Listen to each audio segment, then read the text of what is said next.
구약성경 299쪽쯤 있습니다. 신명기 24장 8절 9절 말씀이 되겠습니다.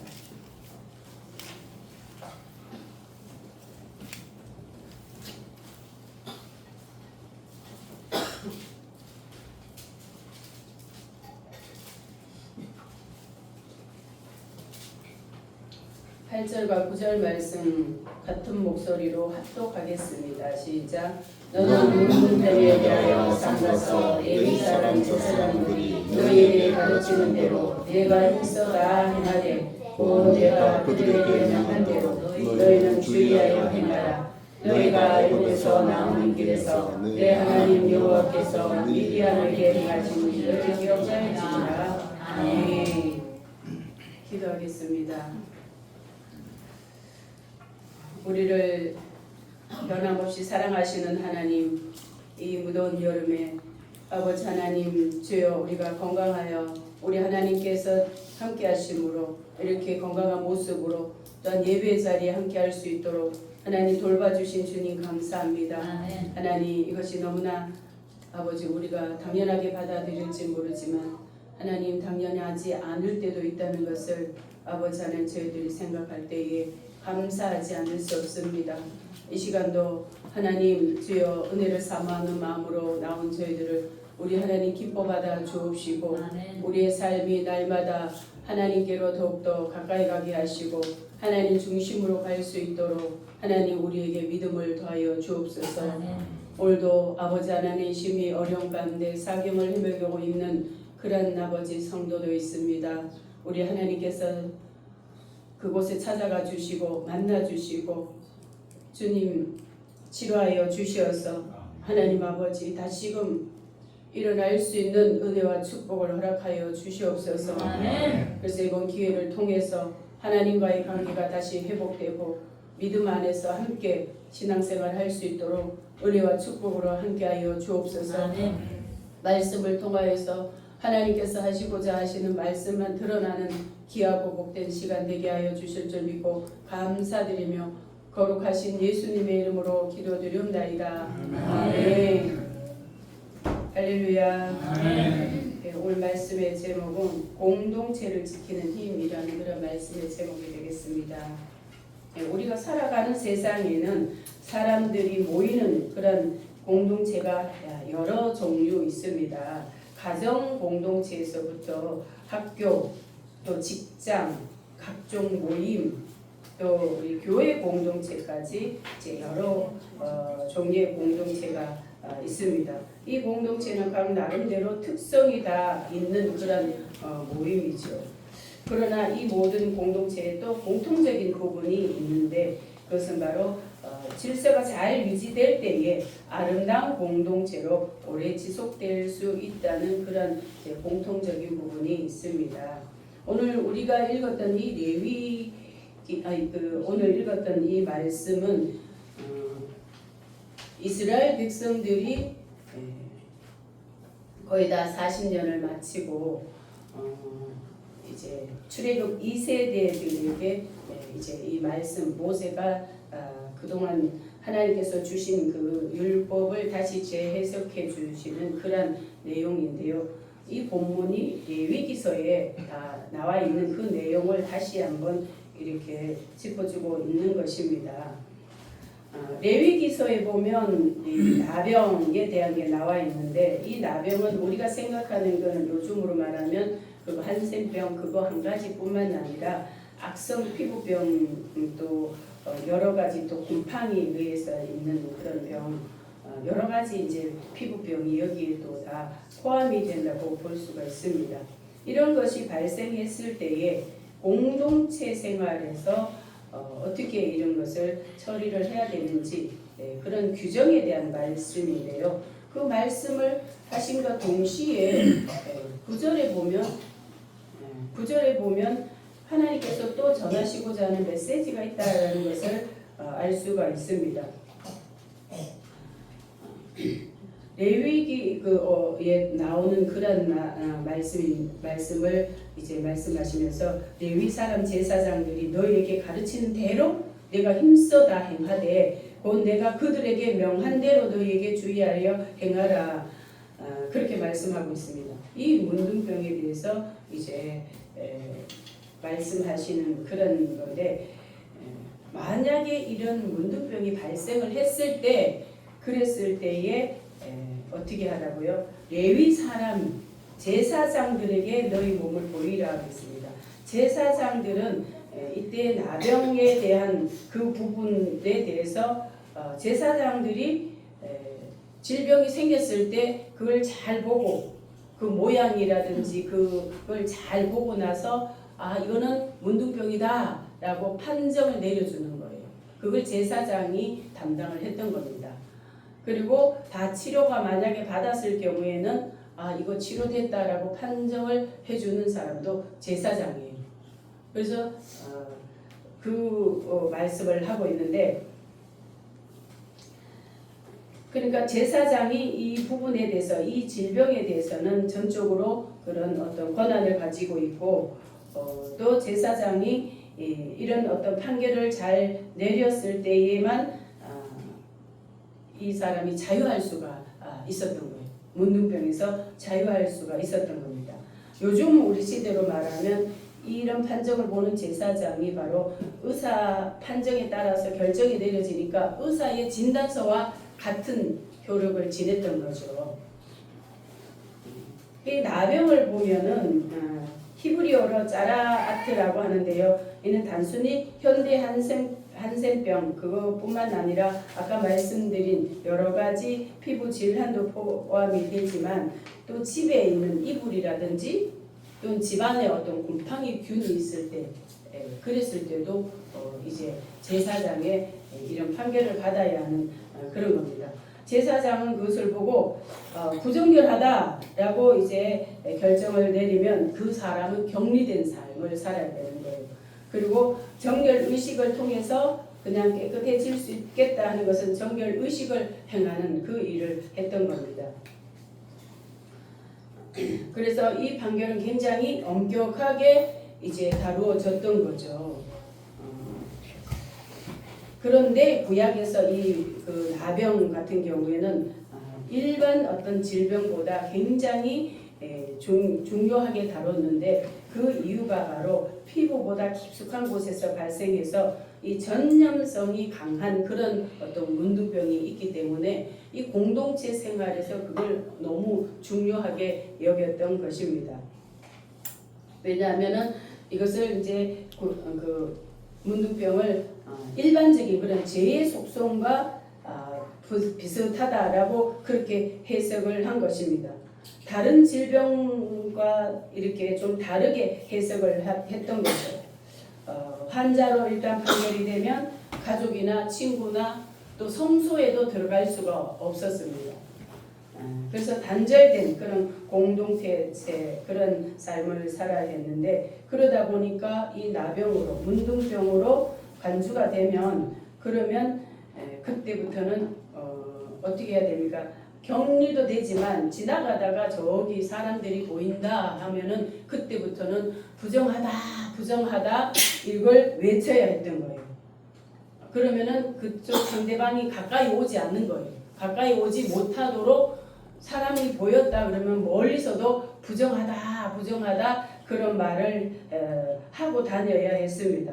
그러니까 이 질병 걸린 것만 해도 큰 충격인데, 큰 어떤 이제 아픔인데, 또 사람들과 가까이 살 수 없잖아요. 격리된 생활을 해야 되는데 또 사람들을 보면 그렇게 부정하다고 외쳐야 되는 그런 삶이다 보니까 이중 삼중적으로 굉장히 고통이 있는 수치스럽고 또 치욕적인 그런 질병으로 간주되었던 겁니다. 그런데 오늘 이 내용을 말씀하시면서 문둥병에 대해서 말씀을 하시면서 또 9절에 보니까 우리 9절 같이 한번 읽어보겠습니다. 시작. 너희가 애굽에서 나오는 길에서 내 하나님 여호와께서 미리암에게 행하신 일을 기억할지니라. 그렇게 말씀하고 있습니다. 미리암에게 행하신 일, 이게 민수기 12장에 보면 이게 자세하게 나와 있습니다. 이스라엘 백성들이 광야 생활을 할 때에 있었던 그러한 사건인데요. 그것을 기억을 하라는 거예요. 하나님께서. 왜냐하면 모세가 이제 그 이스라엘 한 200만 되는 그런 사람들을 이제 이끌고 애굽에서 나와서 광야 생활을 할 때에 모세에게 하나님께서 큰 강력한 그런 어떤 지도력을 주셨습니다. 어떤 율법, 모세 오경이 이제 모세가 썼잖아요. 그 율법 굉장히 중요한데 하나님의 거룩한 백성으로 살아가는 그 중요한 그 말씀, 율법을 모세를 통해서 주셨어요. 그리고 뭐 이런 모세가 뭐예요? 율법에는 이스라엘 백성들 이방인의 여자들과 결혼을 하라 하지 마라 하면 안 돼요. 그렇게 정해주고 있는데 모세가 구스 여자를 취해서 아내를 삼은 거예요. 그러자 그 누나인 미리암과 형 아론이 모세를 비방을 했습니다. 구스 여자는 이디오피아 여인인데 이제 흑인 그런 적이죠. 이렇게 아내를 취하니까 누나와 형으로서 비방할 수도 있잖아요. 안 할 수도 있지만 할 수도 있잖아요. 가족이니까. 그런데 비방을 했습니다.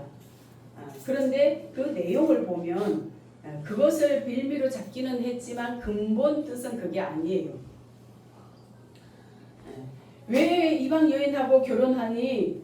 너 지도자 아니야? 본이 돼야 되는 거 아니야? 막 이렇게 한 게 아니라 그가 한 그 내용을 이렇게 읽어 보면은 그랬습니다. 여호와께서 모세와만 말씀하셨느냐? 우리와도 말씀하지 아니하셨느냐? 그러면서 모세의 지도력을 정면으로 도전하는 그런 모습을 볼 수가 있는 거예요. 모세, 네가 잘났어? 우리도 하나님 만났고 하나님께서 우리에게 말씀도 주셨고 기도하면 응답도 해주시고 환상도 보여주시고 그랬는데 네가 뭔데 네가 잘난 척하냐? 뭐 이런 뜻이겠죠. 그렇게 이제 모세에게 이 두 사람이 그랬습니다. 어떻게 보면 모세의 권위에 도전을 한 거죠. 그랬더니 민수기 12장 2절에 보니까 이렇게 나와요. 하나님께서 이 말을 들으셨더라. 그렇게 나와요. 하나님께서 그들이 모세를 비방하는 그 내용을 들으셨더라. 이렇게 나와요.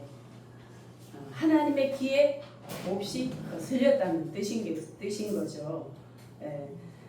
그랬더니 하나님께서 이 세 명을 다 나오라고 해요. 모세도 나오고 미디암도 나오고 아론도 나와. 다 나와서 이 장막 문 앞에 서 그렇게 하신 겁니다. 여러분 이 세 명은 누구입니까? 레위 지파 사람이에요. 레위 지파의 고핫의 후손 아버지가 아므람과 요게벳 사이에서 태어난 그런 3남매인 겁니다. 미리암이 첫째, 그 다음에 아론이 둘째, 모세가 막내인 거죠. 이렇게 3남매였습니다. 그런데 누나와 형이 이제 모세의 그 지도력에 도전을 한 거예요. 비방을 한 거예요. 어떻게 보면 시기 질투한 거죠. 너 별거 아닌데 뭐 우리의 지도자가 되냐? 우리도 기도하면 하나님 만나 주시는데 막 이런 이제 비방을 했겠죠. 이 막내를 하나님이 많이 잘 쓰시더라고요. 동생. 야곱도 동생이잖아요. 다윗도 8째 막내잖아요. 오늘 보니까 모세도 3남매 중에 막내였어요. 하나님께서 약한 자를 들어서 쓰시는구나 하는 것을 우리가 알 수가 있겠죠. 그래서 모세를 이 3남매 중에 200만을 이끄는 지도자로 그렇게 쓰신 거예요. 그런데 그 지도력에 지금 누나하고 형 가장 가까이 있는 사람들 조심해야 돼. 누나하고 형이 이렇게 이제 도전을 한 거예요. 비방을 한 겁니다. 그랬더니 하나님께서 이 모세와 아론, 미리암 3남매를 다 불러서 해막으로 나오라고 하신 거예요. 그들이 나갔습니다. 그랬더니 하나님께서 구름 기둥 가운데 강림하셨다 하고요. 하나님께서 직접 강림하시는 일이 그렇게 흔하지 않아요. 그런데 어떻게 보면 개인적인 일, 가정적인 일 아닌가요? 그런데 하나님께서 그냥 직접적으로 이렇게 강림을 하시는 거예요. 강림을 하셔서 장막문에 하나님이 쓰셨대요. 그 정도로 강력하게 하나님이 역사하신 거죠. 그리고 아론과 미디암 두 사람만 너희 둘 일로 나와. 아론과 미디암 두 사람만 일로 나와. 그런 거예요. 세 사람인데 두 사람만 또 거기서 불러낸 거예요. 그리고 나서 하나님이 말씀하시는 거예요. 민수기 12장 6절에서 8절을 보니까 너희는 내 말을 들으라. 너희 중에 선지자가 있으면 나 여호와가 이상으로 나를 그에게 알리기도 하고 꿈으로 그와 말하기도 하지만 내 종 모세와는 대면하여 명백히 말하고 은밀한 말로 아니하며 여호와의 형상도 보이거늘 너희가 내 종 모세 비방하기를 두려워 아니하느냐. 그러면서 강력하게 진노를 하시는 거예요. 네. 여러 사람들에게 선지자나 이런 사람들에게 하나님께서 다 여러 가지 또 보여주시기도 하셨다는 이상, 꿈 뭐 이런 거 보여주시기도 하셨대요. 그런데 내 종 모세는 구별된다 이거예요. 구별돼서 모세와는 대면하여 명백히 말하고 은밀한 말로 하지 아니하며 여호와의 형상도 보이거늘 너희가 내 종 모세를 비방하냐 그러면서 하나님이 그러시는 거예요. 와, 하나님 무섭죠. 직접적으로 아주 그냥 하나하나 짚어서 다 말씀을 하시는 겁니다. 사실 아론은 누구입니까? 아론은 제사장 1대 제사장이에요. 그리고 아론의 후손은 다 그 대제사장이 되는 겁니다. 이 대제사장은 이스라엘 백성들에게 있어서 굉장히 중요한 사람이에요. 그래서 그들은 사람 중에 가장 중요한 사람을 대제사장으로 보는 거예요. 왜냐하면 이스라엘 백성들에게 있어서 이 대제사장이 없으면 죄를 사함받을 길이 없는 거예요. 지금은 누구나 다 은혜 시대고 예수님 시대이니까 하나님께 기도할 수 있고 우리가 회개할 수 있고 그러잖아요. 그런데 구약 시대 때는 그렇지 않았습니다. 대제사장이 1년에 하루 7월 10일 대속죄일에 그 모든 이스라엘 백성들을 위해서 속죄를 하러 들어가는 거예요. 그래서 속죄하러 지성소에 들어갈 때에 자기 자신을 위해서 먼저 죄를 다 속죄를 합니다. 그걸 하고 나서 그 다음에 죄가 다 속하여지면 그 다음에 백성들의 죄를 속하는 그 제사를 들어가서 속죄 제사를 지내는 거예요. 그 속죄 제사가 없으면 이스라엘 백성들이 죄를 용서함 받을 길이 없는 거예요. 그러니까 이 아론이 얼마나 중요한 그런 사람입니까? 그럼에도 불구하고 하나님께서 이제 모세 그 동생의 그 지도력에 도전을 하니까 하나님께서 따로 불러내서 이제 진노를 하시는 겁니다. 그런데 여러분 제가 그 성막 공부를 하다가 보니까 이 그 아론이 너무너무 중요한 그런 사람인데 그런데 모세가 더 중요하다는 게 오늘 그 말씀에도 나왔지만은 모세는 더한 거예요. 왜 그러냐면 모세는 우리가 생각하기에 한 번도 못 들어간 사람으로 알고 있잖아요. 지성소에. 그런데 유대인들의 랍비적인 그런 해석을 보니까 이 사람은 수시로 들어가는 거예요. 지성소에. 시도 때도 없이 들어가는 거예요. 언제든지 들어갔던 사람이 이 모세였던 거예요. 그래서 하나님께 뭐 묻고 싶고 기도하고 싶으면 그냥 지성소에 들어가서 하나님과 대면을 해서 묻고 기도하고 그러면 하나님이 이제 보여주시기도 하고 명백하게 말했다 그러시잖아요. 명백하게 이제 모세가 알 수 있게끔 애매모호하면 우리가 뭔가 결정하기가 쉽지가 않잖아요. 우리 기도하다 보면 이게 맞는지 안 맞는지 뭐 잘 몰라가지고 애매모호할 때 없지 않아 있잖아요. 근데 이 모세가 들어가서 기도를 하거나 하나님을 찾으면 명백하게 너무나 정확하게 말씀을 주셨다는 거예요. 얼마나 좋아요. 아멘. 저와 여러분도 이런 은혜를 받으시길 축복합니다. 아멘. 그러면 방황하지 않습니다. 하나님 주신 명백한 거니까 뭐 요동치지 않을 거 아니에요. 네, 그런 은혜를 모세에게 주셨던 거예요. 그래서 이 모세는 그때마다 필요하면 언제든지 들어가서 하나님께 묻고 기도하고 그랬던 사람이 바로 모세였던 거예요. 잘 모르면 또 뭐예요? 우린과 둠밈을 가지고 가서 또 뽑기도 하고 또 기도로 하기도 하고 여러 가지 하나님께서 모세에게도 꿈도 주시고 또 명백하게 또 이제 말씀하시고 은밀한 말로 하지 않고 형상도 보여주셨다고 했잖아요.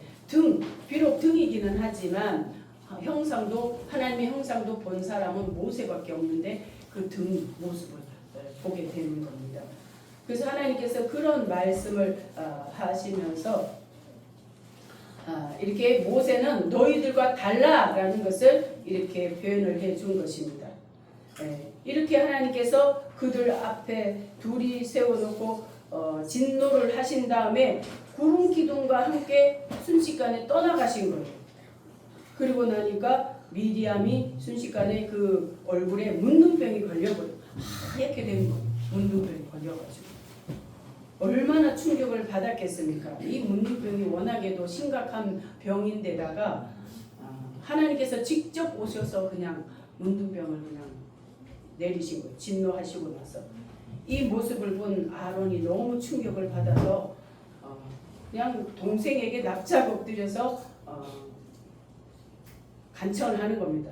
슬프다 내 주여, 우리가 우매한 일을 하여 죄를 얻었으니 청컨대 그 허물을 우리에게 돌리지 마옵소서. 이렇게 말하는 거예요. 이게 이제 뭐냐, 하나님께 하는 것이 아니라 모세에게 내 주여 그러잖아요. 막 비방하던 그 모습이 완전히 바뀌어가지고 이제 내 주여, 이거 이 죽을 죄를 졌으니까 이거 이제 우리에게 돌리지 말라는 건 그 징벌을 우리에게 내리지 않게 어떻게 해달라는 거예요. 회복시켜 달라는 거예요. 중보기도 해달라는 거예요. 그런 이제 일이 있으니까 모세도 놀랍잖아요. 생각지도 않았는데 자기 때문에 누나가 이 문둥병이 걸린 거예요. 모세에게 있어서 누나는 어머니나 마찬가지인 거예요. 모세가 그 갈대 바구니에 이제 당겨서 떠내려갈 때 누가 건져줬어요? 이 미리암 때문에 건진 받은 거예요. 바로 공주의 손에 들어간 거예요. 그 일을 직접적으로 한 사람이 이 미리암인 것입니다. 그러니까 어머니나 마찬가지예요. 누나긴 하지만. 그리고 선지자로서 굉장히 그 역할을 잘 했습니다. 홍해를 건넜을 때에 미리암이 선지자라 그랬거든. 여자 선지자로 처음 성경에 기록된 사람이 이 미리암인 거예요. 여성 그 사람들 다 모아놓고 소고치며 춤추며 미리암이 노래까지 불렀잖아요. 그런 역할을 했던 그런 미리암이기 때문에 모세도 갑자기 문둥병이 걸린 그런 누나를 보고 굉장히 놀랐던 거죠. 그래서 모세가 하나님께 이제 간절하게 중보 기도를 하는데 보니까 하나님께 중보를 부르짖어 기도하며 이렇게 나와요. 얼마나 이제 간절하게 또 절박하게 부르짖었겠습니까? 그랬더니 하나님께서 이제 고쳐주기는 한데 지금 당장은 안 된다. 그 대가를 치르게 하셔요. 일주일 동안 진 밖에 내쫓아요. 진 밖이라는 것은 공동체 안에 있을 수가 없이 그냥 진 밖에 이제 나가서 일주일 동안 거기 있게 하는 겁니다. 얼마나 뜨겁겠어요. 얼마나 광야에서 무섭고 힘들겠어요. 미리암이 이때 나이가 많아요. 굉장히 많은 나이에요. 그런 애굽에서 나올 때에 벌써 모세가 80세니까 미리암은 누나잖아요. 누나니까, 첫째 누나니까 적어도 85세에 이제 출애굽을 했는데 지금 또 몇 년이 지났어요. 거의 40년이 지난 이때 호고 할머니가 지금 징벌을 받아서 진 밖으로 쫓겨나요. 이렇게 이제 징벌을 받게 되는 모습을 볼 수 있습니다. 그래도 지금 모세의 중보 기도로 인해서 밖에서 일주일 동안 있다가 다시 이제 회복되어서 들어오는데 이 기간을 왜 주시냐 하면은 회개의 기회를 하나님께서 주시는 것입니다. 이렇게 어떤 공동체에 있어서 하나님은 그 지도자에게 굉장히 중요한 의무를 맡겼고 또 굉장히 중요하게 여기신 거예요. 가정이든 또는 어떤 모임체든 직장이든 교회 공동체든 간에 하나님께서 어떤 지도력을 부여해서 하는 것은 그 지도력에 그 도전을 하는 것은 하나님께 도전하는 걸로 그렇게 보시는 거예요. 그만큼 중요하게 이제 하나님께서 여기서 어떤 것을 오늘 뭐예요? 그것을 기억하라 그러시잖아요. 기억하라는 거예요. 이게 단순히 개인적인 그 한 사람을 위해서 하나님이 그렇게 하신 게 아닌 거예요. 공동체의 지도자는 그 공동체 전체를 대표해 주기 때문에 한 사람을 무너뜨리면 그 공동체를 무너뜨리는 행위가 되기 때문에 하나님께서 이렇게 중요하게 다루셨다라는 것을 볼 수가 있는 겁니다. 그런데 이 아론하고 미리암이 그 근본이 어디서 시작했느냐? 아까 우리가 살펴보았던 것처럼 교만한 마음에서 시작이 된 거예요. 우리도 하나님을 만나고 우리도 꿈도 받고 환상도 보고 했는데 네가 뭐냐 이러는 거죠. 그게 바로 이제 교만에서부터 이제 시작이 된 겁니다. 잠언 16장 18절에 보면 교만은 패망의 선봉이요 거만한 마음은 넘어짐의 앞잡이니라 그랬습니다. 이렇게 해서 우리가 신앙생활을 할 때에 가장 중요하게 하나님 앞에 이제 하나님의 마음을 거스리는 것이 있구나. 이게 교만이구나 라는 것을 우리가 깨달아야 하는 겁니다. 왜 그러냐면 하나님은 가장 첫 번째의 뭐예요? 후회하신 것이 뭐냐면은 실망하신 게 뭐냐면은 천사가 타락을 해서 교만해서 타락한 그 부분이 있기 때문에 하나님은 항상 우리 믿는 사람들이 마음 안에 교만한 마음을 가지고 있으면 하나님이 그 사람을 주시를 하는 거예요. 언젠가는 무너뜨릴 때가 깨트릴 때가 있다라는 그러한 어떤 교훈을 주는 겁니다. 저와 여러분이 정말 우리 자신을 언제나 우리가 돌아봐서 우리 안에 교만한 마음은 없는지 항상 살펴보는 그런 지혜로운 저와 여러분 되시기를 축복합니다. 네, 성경에서 갑자기 문둥병이 걸린 사람 또 한 명이 있는데요. 남유다 왕이었던 10대 왕이었던 우시야 왕. 너무 잘 아시죠? 이 우시야 왕이 이제 다른 이름으로는 아사랴라고 이제 기록이 되어 있는데 남유다의 10번째 왕으로 52년간 나라를 통치를 했어요. 얼마나 그가 많은 그런 공을 이뤘는지 모릅니다. 블레셋과의 전쟁에서 굉장히 많은 그 땅을 차지했고요. 아라비아를 정복하고 또 암몬을 이제 쳐서 조공을 받았어요. 이 정도로 굉장히 이제 유명했던 거죠. 그의 명성이 이집트까지 퍼질 정도로 국제적으로 위상이 높았던 겁니다. 이 외에도 그가 한 그 일을 보면은 무기 제작을 특별히 잘 했고요. 농사를 굉장히 많이 농기구도 만들고 농사 쪽으로 많은 그런 이제 그 개발을 많이 해서 솔로몬 왕 하면 우리가 굉장히 부강했고 지혜롭고 이거 기억하잖아요. 남쪽 유다의 솔로몬 왕의 복음을 가는 사람이 이 사람 우시야 왕이었던 거예요. 그래서 이제 우시야 왕은 정말 남쪽 유다에 있어서 가장 큰 번영을 이끈 왕으로 이제 그렇게 기록이 되어 있습니다. 그러나 그 말년에 비참하게 생을 마감하게 되는 그런 모습을 보게 되는 거예요. 역대하 26장 16절에서 19절에 보니까 저가 강성하여짐에 그의 마음이 교만하여 악을 행하여 그의 하나님 여호와께 범죄하되 곧 여호와 전에 들어가서 향단에 분향하려 한지라 그랬습니다.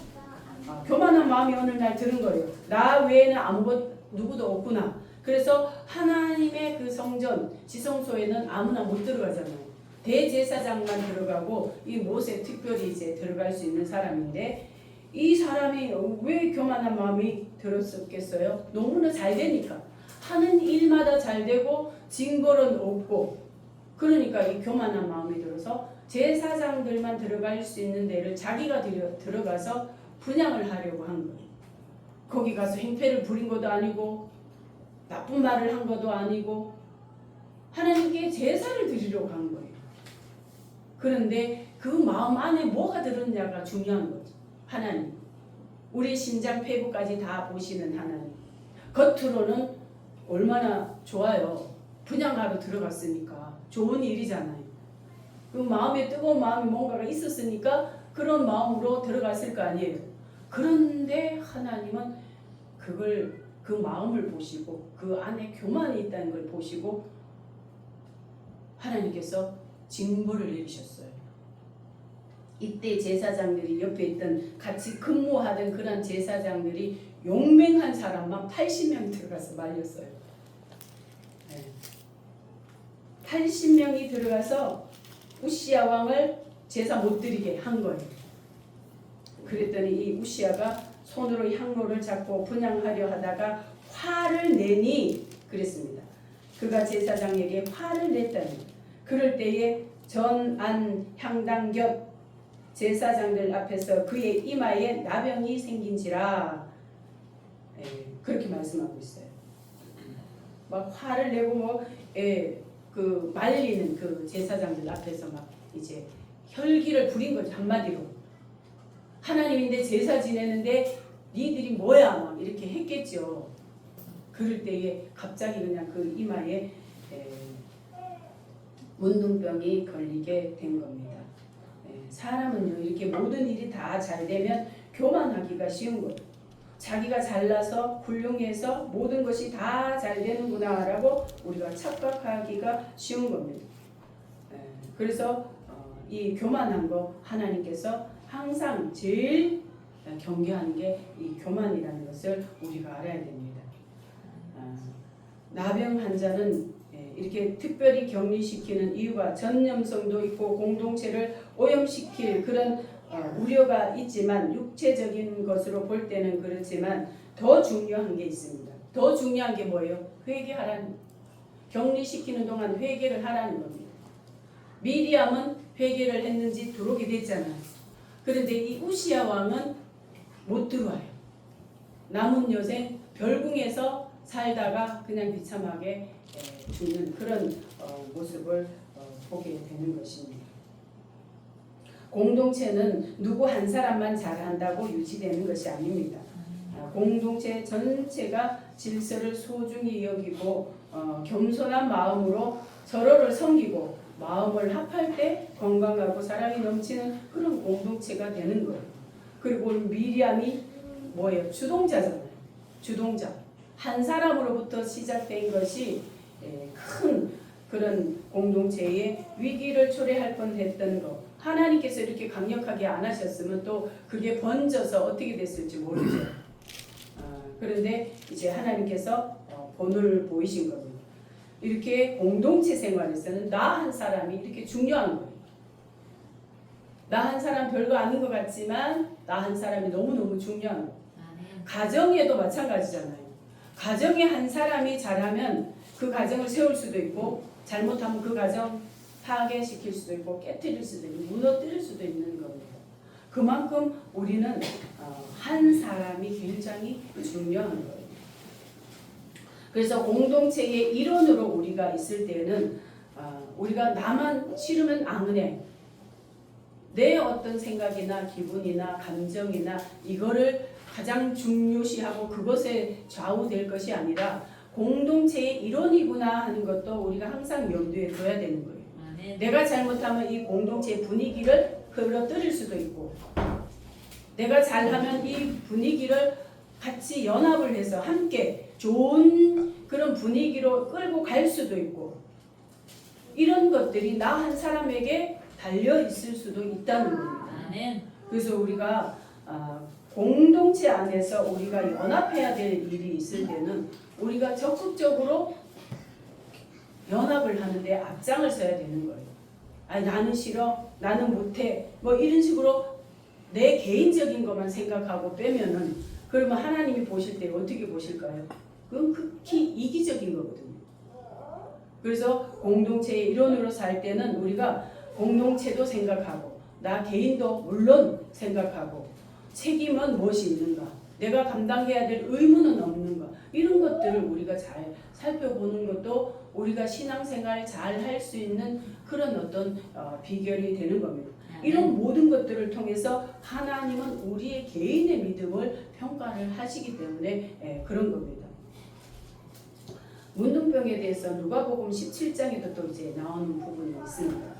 예수님께서 예루살렘을 가시는 길에 사마리아와 갈릴리 사이에서 어떤 마을로 들어가셨어요. 마을로 가셔가지고 거기서 나병 환자가 10명이 나온 것을 만나게 되는 겁니다. 우리나라로 치면 옛날에 나자로 마을 있었죠. 요즘은 소록도가 이제 그런 건가요? 이제 나병 환자들, 한센병자들 모여 사는 그런 곳입니다. 그런데 그 사람들이 예수님의 소문을 들었는지 예수님을 멀리서 보자마자 예수 선생이여 우리를 불쌍히 여기소서 하고 막 소리를 치는 거예요. 가까이 오면 안 되니까. 그랬더니 예수님께서 그들의 목소리를 들었는데 대부분 예수님이 너희들 가서 제사장에게 너희 몸을 보이라 하시는 거예요. 여러분, 우리 목소리만 들어도 하나님 우리 영적 상태 다 아셔요. 할렐루야. 아멘. 체험을 안 해보셨나요? 우리가 절벅할 때에 하나님께 기도할 때에 뭐 갖추고 기도하나요? 그냥 절박하게 그냥 소리 지르면 하나님은 다 아셔요. 아멘. 오늘 이 10명의 문둥병자도 아마 그랬던 것 같아요. 우리를 불쌍히 여기소서 그러니까는 하나님 예수님께서 가서 너희 제사장에게 몸을 보이라 그러시는 거예요. 제사장에게 가서 판결을 받으라 이런 뜻인 거죠. 그랬더니 가는 중에 치료함을 받았던 겁니다. 아멘. 아마 그 어떤 기도원에 갔더니 그 강사 목사님이 그 성도들 그 은사가 그런 은사가 있나 봐요. 목소리를 듣고 그 사람의 기도 제목을 알더라고요. 영적 상태도 알더라고요. 뭐 어느 정도는 맞춰요. 뭐 100%는 아니라 하더라도 좀 그런 것 같아요. 우리 다다음 주에 가는 그 목사님도 그런 은사가 있는 분이에요. 우와. 겁내지 마시고 그 기도 이렇게 해주는 그런 분이에요. 어쨌든 이제 그렇습니다. 예수님이면 뭐 다 아시죠. 그러니까 그들의 마음을 꿰뚫어 보시고 이들이 충분한 회개를 했구나 라는 것을 아마 아셨다라고 저는 그렇게 느껴져요. 왜요? 하나님은 우리의 심령 골수 다 보시고 찔러 쪼개기까지 하시고 감찰하시는 분이니까 이들이 말 그냥 울부짖는 그 소리만 들어도 우리 예수님 쟤네들은 고쳐줘야 되겠구나 이걸 아신 것 같아요. 그래서 돌아가는 중에 그 제사장에게 몸을 보이려고 가는 중에 치료가 다 받은 거예요. 그래서 예수님 앞에 돌아와서 엎드려서 감사하는 모습을 보게 되는 겁니다. 이건 뭐예요? 그러니까 완전히 낫다는 판정을 받았기 때문에 예수님의 발 앞에 온 거예요. 치료받았다는 증거인 겁니다. 이렇게 문둥병은 단순히 육신적인 질병이 아닌 겁니다. 구약의 그 어떤 그 문둥병은 단순하게 어떤 육신만 질병이 아닌 거예요.